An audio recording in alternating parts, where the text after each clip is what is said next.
American മാർക്കറ്റുകളെല്ലാം ഇന്നലെ പോസിറ്റീവായിട്ടാണ് close ചെയ്തത്. മൈക്രോസോഫ്റ്റിന്റെ result നിരാശപ്പെടുത്തിയപ്പോൾ ടെസ്ലയുടെ CEO Elon Musk സ്വയം ഡ്രൈവ് ചെയ്യുന്ന വണ്ടികൾ ജൂണിൽ പുറത്തിറക്കുമെന്നും വളരെ ചെലവ് കുറഞ്ഞ വണ്ടികൾ അതേസമയം തന്നെ പുറത്തിറക്കുമെന്നുമുള്ള കമന്റ് മാർക്കറ്റിനെ വീണ്ടും തിരിച്ച് റീബൗണ്ട് ചെയ്യാൻ സഹായിച്ചു. മാർക്കറ്റുകളെല്ലാം അങ്ങനെ പോസിറ്റീവായിട്ടാണ് ക്ലോസ് ചെയ്തത്.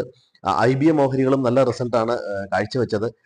ഇന്ന് ഇന്ത്യൻ മാർക്കറ്റ് നോക്കുകയാണ്. ഇന്ത്യൻ മാർക്കറ്റ് ഇപ്പോൾ 23,250 23,000 ലെവലുകൾ ഓപ്പൺ ചെയ്യുമെന്ന് കരുതുന്നു. റെസിസ്റ്റൻസ് 23,360, 23,400, 23,578 ലെവലുകളിലാണ്. സപ്പോർട്ടുള്ള 23,130, 23,050 ലെവലുകളാണ്. ബാങ്ക് നിഫ്റ്റി റെസിസ്റ്റൻസ് 49,450, 49,550, 49,870 ലെവലാണ്. സപ്പോർട്ട് 49,200, 49,050, 48,900 ലെവലുകളിലാണ്. ടാക്സ് ബഡ്ജറ്റിൽ ഇളവുകൾ ഉണ്ടാകുമെന്നുള്ള ഒരു അമിത പ്രതീക്ഷ മാർക്കറ്റിലുണ്ട്. ഒരുപക്ഷെ ഇളവുകൾ ഉണ്ടായേക്കാം. ഇതേ തുടർന്ന് അധികം പൊസിഷൻ എടുക്കുന്ന വളരെയധികം സൂക്ഷിക്കണം. 79% റീറ്റെയിലേഴ്സ് ലോങ് പൊസിഷനുകളാണ് എടുക്കുന്നത്. 83% FIs ഷോർട്ട് പൊസിഷനാണ്. പ്രോ ട്രേഡേഴ്സ് ഏകദേശം ഒരു സ്ലൈറ്റ്ലി നെഗറ്റീവ് എന്നുള്ള രീതിയിൽ ആണ് നിൽക്കുന്നത്. അപ്പോൾ വളരെ സൂക്ഷിച്ച് മാത്രമേ ബഡ്ജറ്റിനെ ലക്ഷ്യമാക്കിയൊക്കെ പൊസിഷൻ എടുക്കാവുള്ളൂ.